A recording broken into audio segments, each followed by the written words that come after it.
ชิมิโนเรชิมิอ้าว ชิมิ บ่แม่นแล้วเด้ ちょ เนาะ っとでชิมิ บ่แม่นซะสิห้องก็ฟังเนาะแปลผิดคือว่าเจ้าร้องฟังเพลงวันคู่หูบ่เพลงเด้อ โดย ฮู้หวะ โดย ฮู้หวะโอเคเอาแห้งๆเด้อนับ1 2 3 1 2 3มือนี้แสนดีใจที่หลานได้หักสิทธิ์ทุกอย่างพวกหลานจะจำชื่อได้พวกหลานจะขอบอกให้สิทธิ์หนึ่งนั้นคือสิทธิ์พัฒนาสิทธิ์สองคือการปกป้องสามส่วนโทษสี่ก่อนนั้นนะ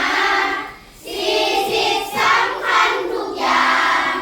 สี่สิทธิ์สำคัญทุกอย่างเมื่อหลานได้รับแล้วหลานจะเป็นคนดี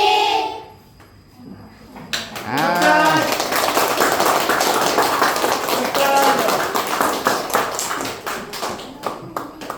เคยมักเจ้า